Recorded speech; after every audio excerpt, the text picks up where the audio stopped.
একাদশী কি একটা শুধুই উপবাস? এই সম্বন্ধে বিজ্ঞানীরা কি বলেন এবং শাস্ত্র কি বলেন সেটা নিয়ে আমরা দেখব। এবং সর্বপ্রথমে আমি কৃতজ্ঞতা জানাই, হাজার কোটি প্রণাম নিবেদন করি ইসকন প্রতিষ্ঠাতা আচার্য অভয় চরণারবিন্দ ভক্তি বেদান্ত স্বামী শিল প্রভুপাদের শ্রীচরণ কমলে। তিনি আমাদের মতো সমস্ত দিগ্ভ্রান্ত ব্যক্তিদের তিনি মার্গ প্রদান করেছেন, যার দরুন আজকে আমরা একাদশী ব্রত, শাস্ত্র অধ্যয়ন, ভগবত ভক্তি সমস্ত কিছুই সনাতন ধর্মের যে নবজাগরণ করেছেন শিল প্রভুপাদ, উনি এই প্রচারের মাধ্যমে প্রতি গ্রামে, নগরে, শহরে, প্রতিটা জায়গায় তিনি কি করেছেন, ভগবানের বাণী প্রচার করেছেন। আজকে আমি সর্বপ্রথমে শিল প্রভুপাদের করকমলে আশীর্বাদ প্রার্থনা করছি, যাতে আমরা এই একাদশী নিয়ে আলোচনা করতে পারি। তো একাদশী কি, কেন ও কিভাবে করবেন, সেই বিষয়গুলো নিয়ে আমরা ধারাবাহিকভাবে আলোচনা করব। তো সনাতন ধর্ম অবলম্বী প্রায় সকলেই একাদশী এই শব্দটার সঙ্গে খুব পরিচিত। তো গৌড়ীয় বৈষ্ণব আচার্য বর্গদের অন্যতম ছিল সনাতন গোস্বামী। তিনি যখন মহাপ্রভুর কাছ থেকে শিক্ষা লাভ করছিলেন, তো সাধন ভক্তির বিভিন্ন অঙ্গসমূহের কথা বলেছিলেন মহাপ্রভু। গুরু পদাশ্রয়, দীক্ষা, পূর্বতন আচার্যদের পদাঙ্ক অনুসরণ ইত্যাদি। তার মধ্যে একটি অঙ্গ হলো একাদশীতে উপবাস রাখা, একদণ্ড উপবাস। তো চৈতন্য চরিতামৃতে মধ্যলীলায় 22 অধ্যায়ে 116 নম্বর শ্লোকে এই কথাটা বর্ণনা আছে। তবে ভক্তির অঙ্গ হলেও অধিকাংশ মানুষই কি করে, একাদশী ব্রত পালন করে না।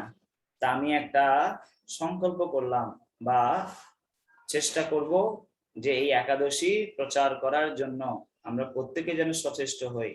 তা আমরা ধারাবাহিকভাবে এই ক্লাসগুলোতে আমরা যা শ্রবণ করব সেগুলো যাতে অন্যদেরকেও প্রচার করি, তাহলে তারা বিভিন্ন বিভ্রান্তি, নানাবিধ প্রশ্ন থেকে তারা কি হতে পারবে, উত্তীর্ণ হয়ে এই একাদশী পালন করতে পারবে।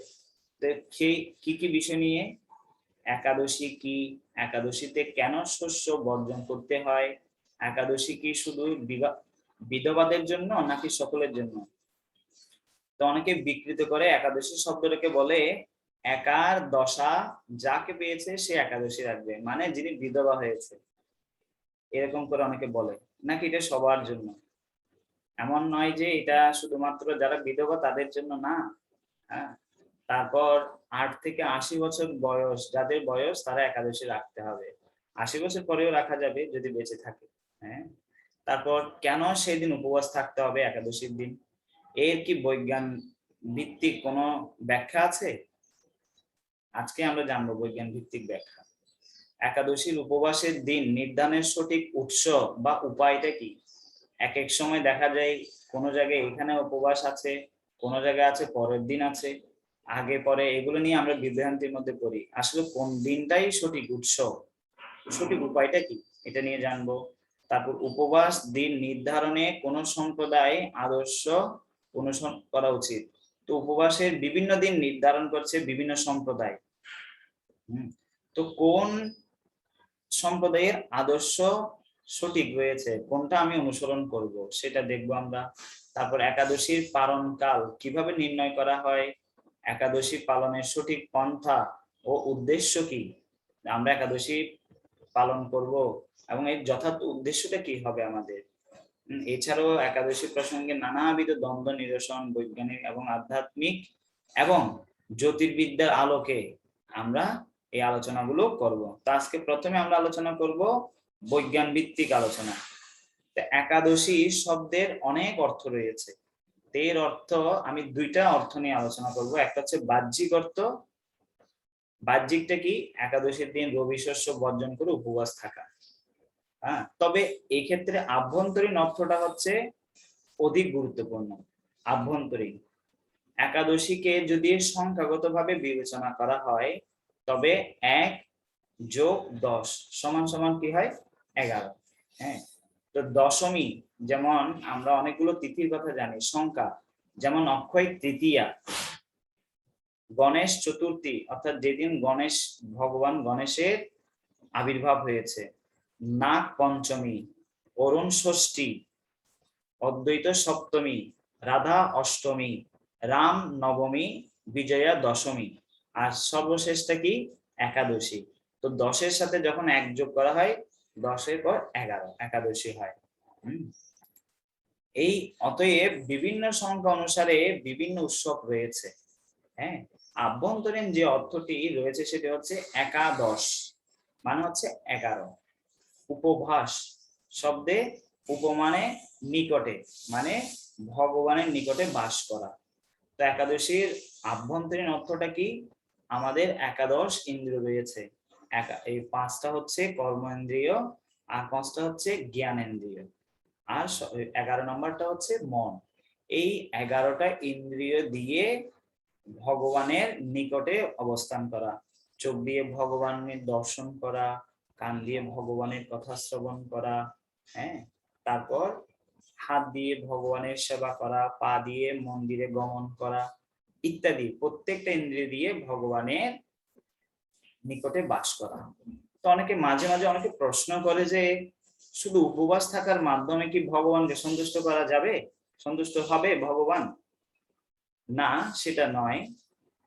উপবাস থাকার মাধ্যমে কৃষ্ণকে লাভ করা যায় না, কিন্তু পদ্ধতিটা হলো একাদশী দিবসে ভক্ত কি করে কৃষ্ণ সেবায় এত নিবিষ্ট থাকে যে তিনি সাধারণ মানে দৈনন্দিন জীবনের যে চাহিদা, জৈবিক চাহিদা, আহার নিদ্রা ইত্যাদি, সেগুলো তিনি গুরুত্বহীন ভাবে চিন্তা করেন।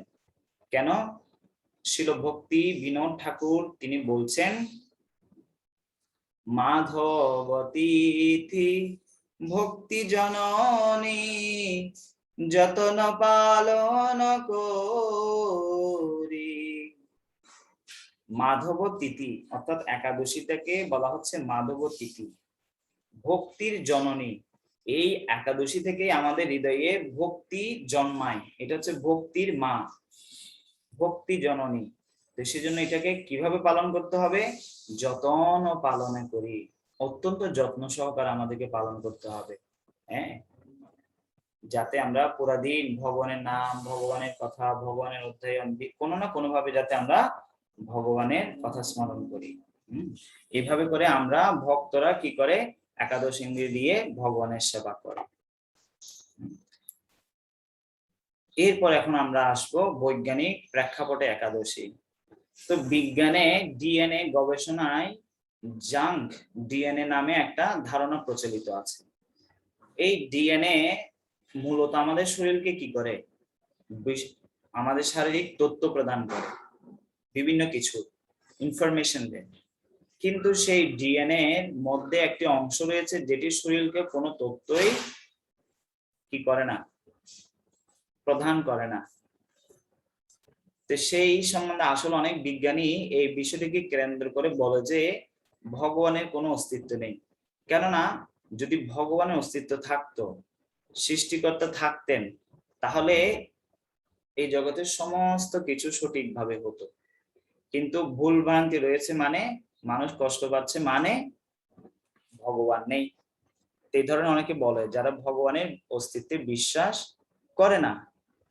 কিন্তু একটা গল্প আমরা জানি, সে গল্পে একটা ছেলে বটবৃক্ষের নিচে গেছে, নিচে গিয়ে বসেছে, আর কিছুক্ষণ পর সে একটা বটবৃক্ষের যে বীজ সেটা হাতে নিয়ে বলছে, এত বড় একটা বৃক্ষ কিন্তু বীজটা এত ছোট কেন?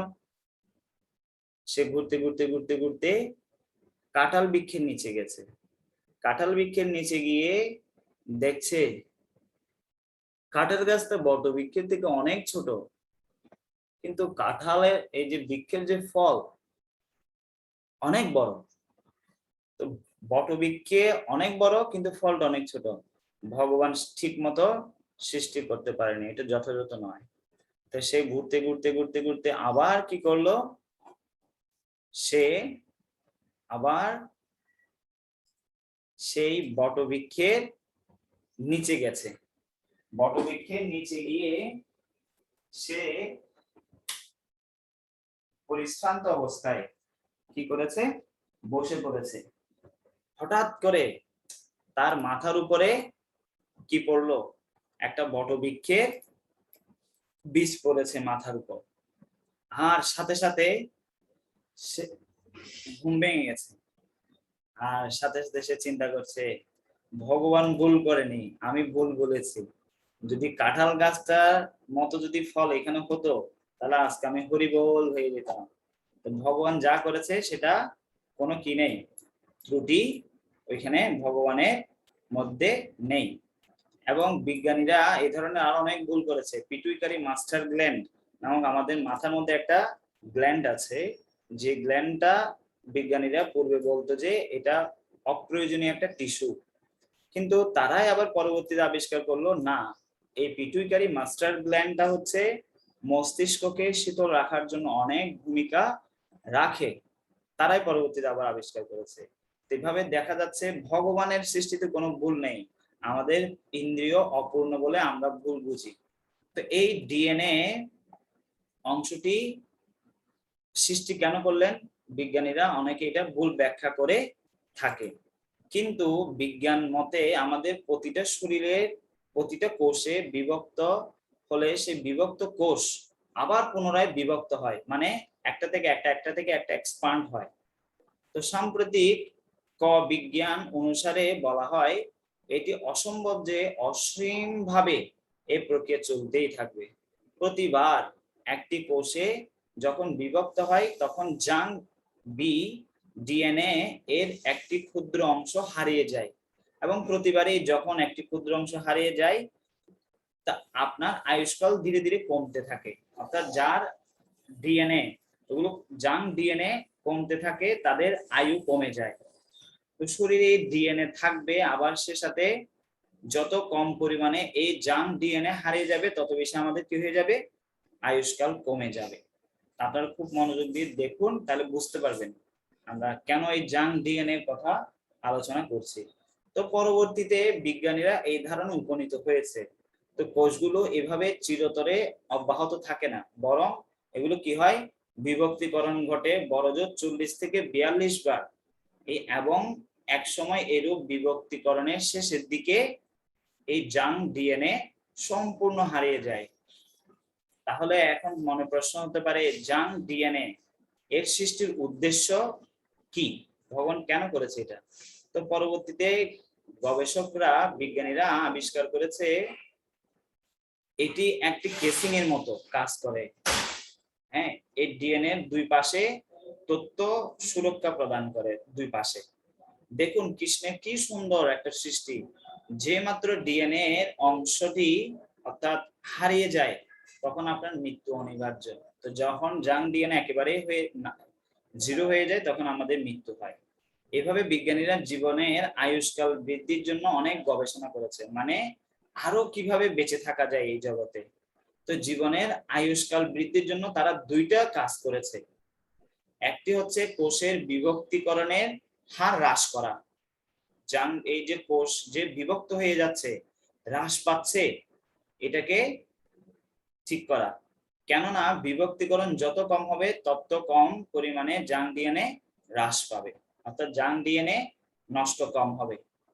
দ্বিতীয় হচ্ছে জাং ডিএনএ হ্রাস পায় তবে যেন অনেক ক্ষুদ্র পরিমাণে হয়, মানে হ্রাস হবে ঠিক আছে, কিন্তু অল্প পরিমাণে যাতে হ্রাস হয়, তাড়াতাড়ি যাতে ক্ষয় হয়ে না যায়।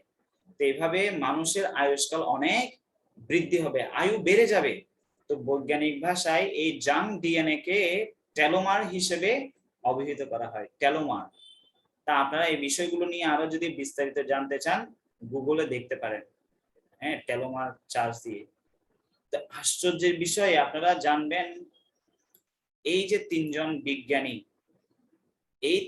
বিজ্ঞানী এলিজাবেথ এইচ ব্ল্যাকবার্ন, তিনি হচ্ছেন ক্যালিফোর্নিয়া বিশ্ববিদ্যালয়ের সান ফ্রান্সিসকোর একজন ডাক্তার। তো তার দ্য টেলোমার ইফেক্ট নামে একটা গ্রন্থ গত জানুয়ারিতে নিউ ইয়র্ক বেস্ট সেলার তালিকায় উঠে এসেছে।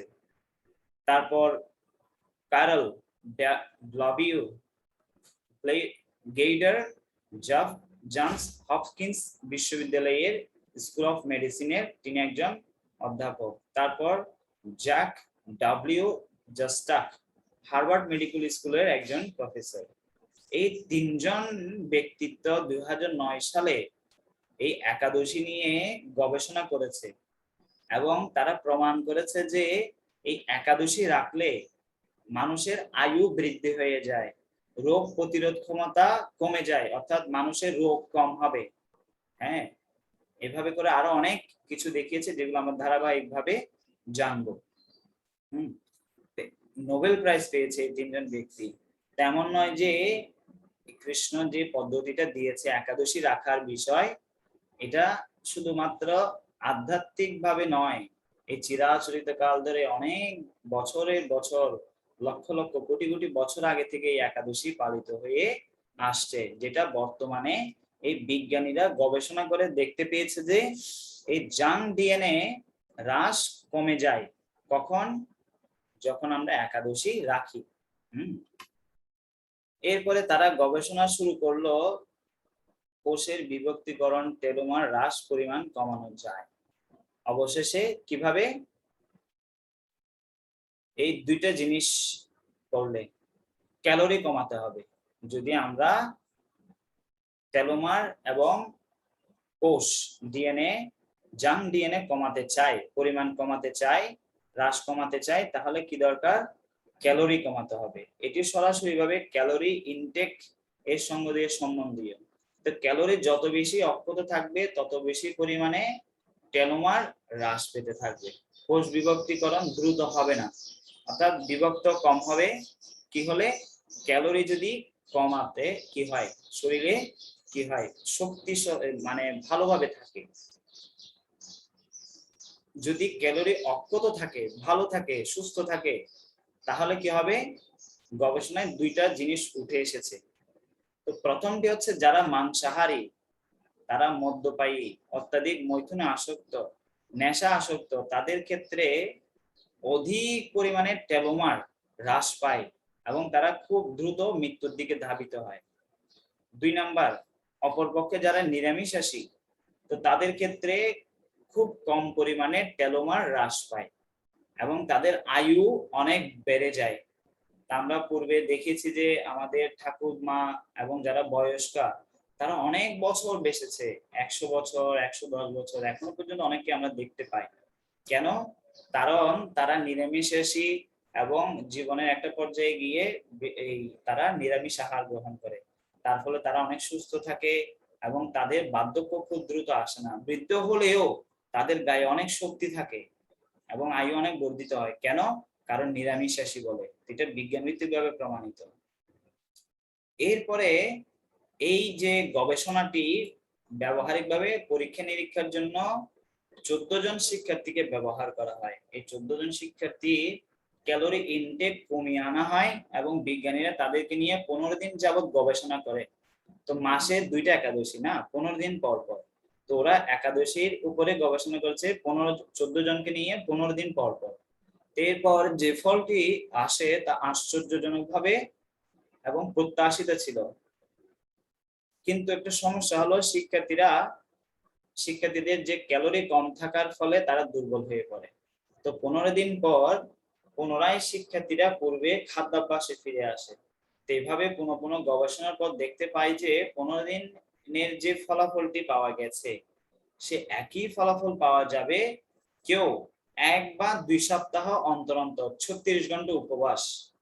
হ্যাঁ, এই আবিষ্কারের জন্য তারা নোবেল প্রাইজ পেয়েছিল।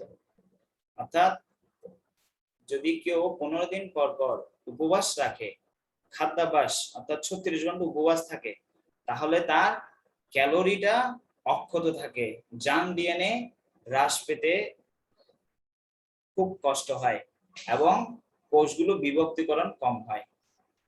তো এইভাবে দেখুন, কৃষ্ণ যে উপবাসটা দিয়েছে, নামকরণ করেছে একাদশী। এখন প্রশ্ন হলো একাদশী কিভাবে 36 ঘন্টা হয়? দশমী সূর্যাস্ত থেকে একাদশীর সূর্যাস্ত পর্যন্ত হচ্ছে 12 ঘন্টা এবং এই দিবসে বাকি 24 ঘন্টা উপবাস থাকতে হয়, অর্থাৎ একেবারে নির্জলা উপবাস। হ্যাঁ, তো অর্থাৎ একাদশী শুধুমাত্র পারমার্থিক প্রেক্ষাপটেই নয়, বরং জাগতিক প্রেক্ষাপটে, স্বাস্থ্যগত প্রেক্ষাপটে অনেক গুরুত্বপূর্ণ। হ্যাঁ, যদি আপনি দীর্ঘায়ু লাভ করতে চান, অনুগ্রহ করে উপবাস থাকুন। বিজ্ঞানীরা দেখতে পায় যে বিজ্ঞানীরা কি বলছে, উপবাস থাকার ফলে কোষগুলো বিভক্তিকরণ প্রক্রিয়ার হারও হ্রাস পেতে থাকে। উপবাসকারী স্বাস্থ্যবান, দীপ্তিমান, অনেক সুন্দর হয়ে যায়, স্বাস্থ্যবান হয়, রোগাদি হ্রাস পায়, রোগ শোক দ্রুত চলে যায় আসলেও। তেমনকি বিজ্ঞানীদের মতেও এই যে মত পোষণ করছে বিজ্ঞানীরা, তো ওরাও বলছে এই উপবাস প্রক্রিয়াটা অবশ্যই অনুসরণ করা উচিত 8 থেকে 80 বছর বয়সে প্রত্যেকটা ব্যক্তিকে। যে কথা আমরা পদ্মপুরাণ থেকে জানতে পারছি, যেটা ভগবান একাদশী সিস্টেম অনেক আগে থেকে দিয়েছে, যেটা বিজ্ঞানের বর্তমানে প্রদান করছে। এবং বিভিন্ন ধরনের উপবাস পদ্ধতি আয়ুর্বেদ শাস্ত্রের পতঞ্জলি সূত্র অনুসারে রয়েছে। তো যারা মাংসাহারী তাদের সম্বন্ধে বলছে তারা যাতে 1 মাস উপবাস থাকা উত্তম। যেমন আমরা দেখি অন্যান্য ধর্মের উপবাস শেষ করতে হবে সূর্যাস্তের পর। আশ্চর্যজনকভাবে আমরা দেখতে পাচ্ছি অনেক ধর্মাবলম্বী রয়েছে যারা সূর্য উদয় এর থেকে এবং সূর্য অস্ত পর্যন্ত তারা কি করে, উপবাস পালন করে 1 মাস।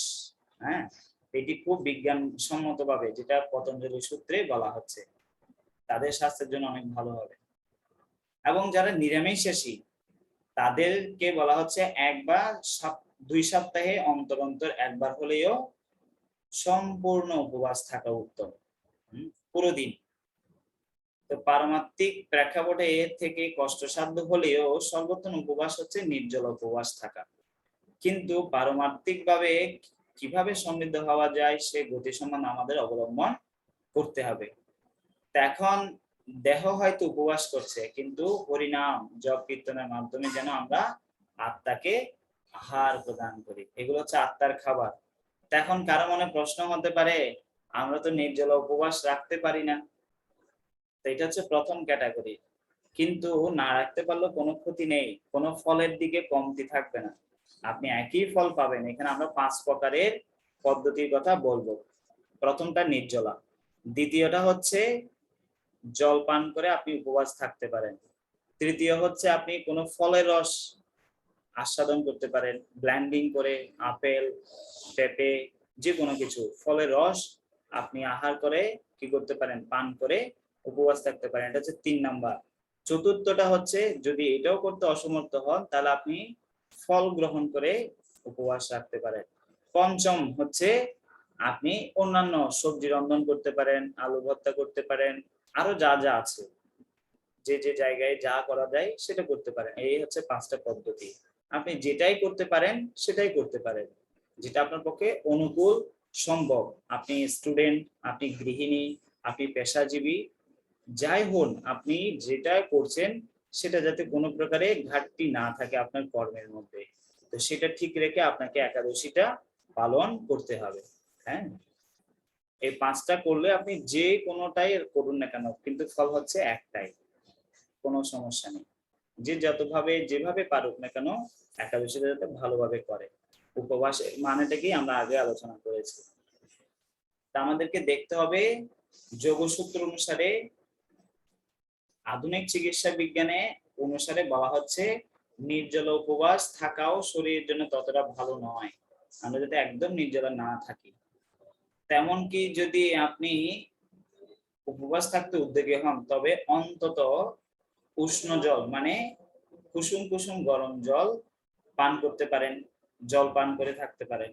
কেননা শরীরে হজমে যে রস উৎপাদন হচ্ছে এবং সে সাথে পাকস্থলীতে অ্যাসিড জমা হচ্ছে, যদি পাকস্থলীর ওই অ্যাসিড গুলো জলের সাথে মিশ্রিত হয় তাহলে সেগুলো মূত্রের মাধ্যমে সেগুলো কি হয়ে যায়, সময়ে সময়ে এগুলো বের হয়ে যায় আমাদের শরীর থেকে অ্যাসিড গুলো।